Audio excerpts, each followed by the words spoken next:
بعد گرین سر مجار خواه سرکه و کما آماجه پیکر جوینا چار آلیا سوریا و ترکیا و روسیا و ایران کود مهانیسانی دا بره وده چیتن مگود من میوانه که برز دکتور فرید سعدون شروعکار سیاسی کو جقامش رو دید گلمه داویتن دکتور فرید ایوار باش تو بخیراتی شبو کردستان 24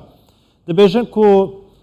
لدسپیکا مهاچار او جوینا چار آلی بره وده چیتن و خواندنا وکه کردک وکه سرکرده که سیاسی کرد روشاوای کردستانه شبو وی جوینه چیه؟ کاربدان وی جوینه وی چه بن؟ ایوار باش یعنی راستی از جاره که هات دوباره کردن که ابتنا یا و دسپیکا هر کده و هر دنیش یا ویا فاشیستن یعنی حتانی رو جائرو يعني بيجي فكر وكارب صوصة كي هذا الثاني كي تحديد فكر نجيب حتى انا كاش برجوانتين وانا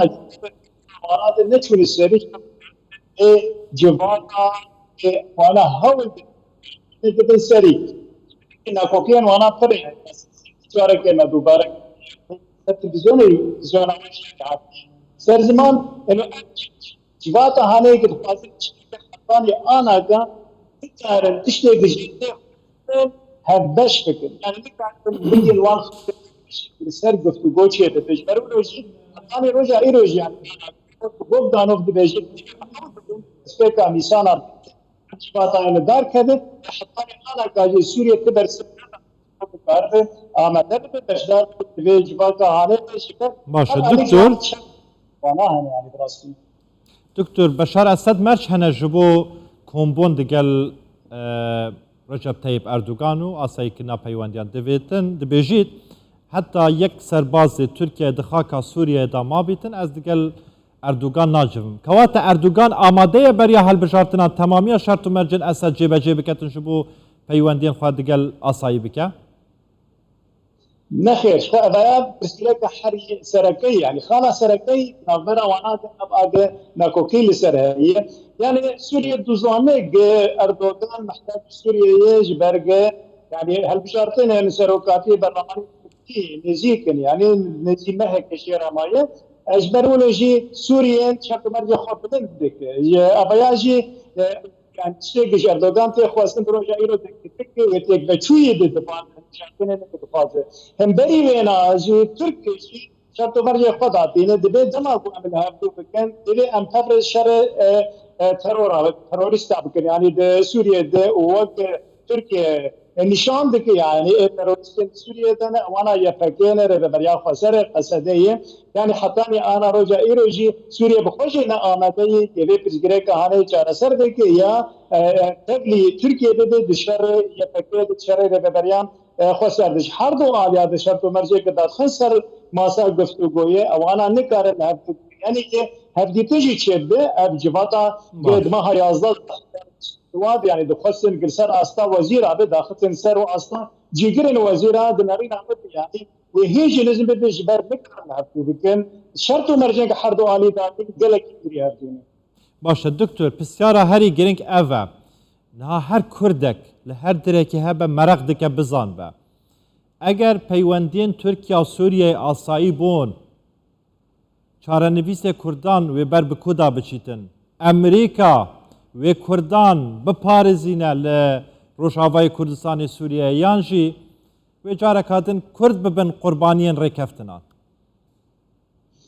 تشتكي زلال واشكره يعني دما جوج سوريا وتركيا بيجين ركبتنا كردنا الضرر خذ اواي ولسر حساب الكرداب وامريكا اشكره جدك امريكا دبجه البيت دبر حاله من نجبو باراستنا كردا ونجبو اباكرنا دولتك كردي اجبو مافين كرداي از هاتم الشر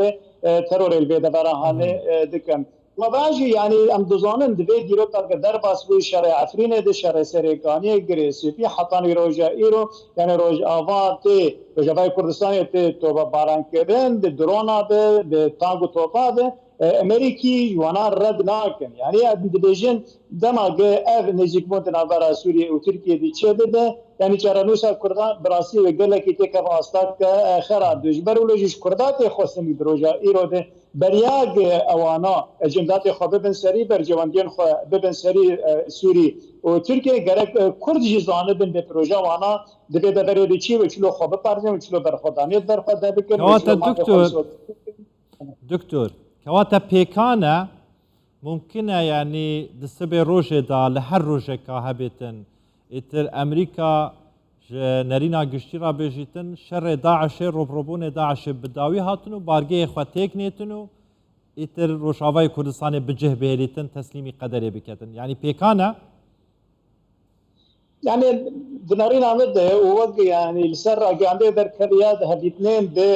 امريكان اللي بده برامج شيء بين امريكي بيجين ام جوار نسعى بين حطا يعني ام دمك دريج اللي بده نمين انه ام دروجه بي ام نچار بين لشكري خوش بده در بكشين اللي برولو جد بين هون لخب خدي در كذن جو كاربن بيشتي بكشاندنامه والكاربن باراسنا خو بكنو اواي شرط مرجين وينها يعني امريكي بيجي حطانا انا مالكاري وكما باراسنا وكر يعني مناهج تركيا درباس يا مناهج قداش درباس بالدفراوه وبتنا بكن وطالان ويران بكن وكسر عفرين وسر كاني هاتيه لأمي تم جوارا نا آمده بنجام باراسنا وبكن جواتي خواستن وكا كرد وكا هم عاليين كردي سياسي بن رخصتني بن بارتين كردا بن كسن دخوازن ما في كردا يعني دستين اوانا جوات خواستن کی کار بن پروژه کی آوا بکن ستاتو کی آوا بکن کی بردوامیا و نام سو درب نه پشتی کی امریکا در وکشه اوایا هلوشه و هر اف انا پروژه ایرو تی خواستن امزان امریکی نه حتا داوی و پاراستنامه بکن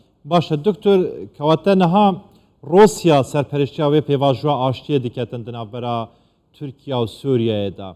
کواتنها ملف سوریا دوسیه سوریا روسیا بریوه دبتن سرپرشتی دکتن امریکا يعني باندوريا كوسط سوريا دا نمايا انا امريكي دسبيكا دسبردانا وانا دي سوريا دا وانا دي بيجن امنال سر استاك سياسي ودبلوماسي درباسي سوريا بونا مجبو كاركي لشكري درباسي سوريا بونا وبهتر يعني لاستكفاني سركا ايد قيرانا سوريا دا روسو ايرانيين انا كا بهتر يعني دوسيا سوريا هاتي رادا سكريني روسيا اول سر دخبتني يعني دروجا ايرو دشاندك اوبوزيسيون سوريا هم دور بجير دبيجن پروين ابراهيم وشيخ نواف الملحم ودندل وانا ايرو هديتنا كبردانا في موسكو تشيكرنا بهتر ايجل سر دخبت سر اساس سياسي دبلوماسي ده روسي بتناقه مكان جاره سر كرنا كجشتي دينن قيرانا سوريا حري روس خود بينن نچالن قدي ساجي يعني حساب امريكا كان حساب اوروبيا كتشكسن دسوردانا وانا سوريا جبرولوجي روس بهتر حطاني انا كبرجوندي خل برجع خود بين سوريا وانا لسر في يعني في مجارة هاني بهتر كار دكن انه برجواندي ما تركار برجواندي ما ايرانيان معنا جبرولوجي ايراني دشباطه شويده تبلي وهدتنا كرين يعني بهتر ان روسيا وقت شادري انا برا تركي سوريا دبو انا ايران جيتبني بو روس لغور برجواندي خو كار دكن دكتور امريكا باشكرا دبيجا ام دجي اسايكنا پيونديانا ين هر ولاتك دگل سوريا تايبت بشار اسد چون بشار اسد توانبار جنگه كواتا بوشي لهمبر اسايكنا پيوندين تركيا و سوريا يعني نرمين نشان دايا وكا بيوس لسر خط نية سدم چنه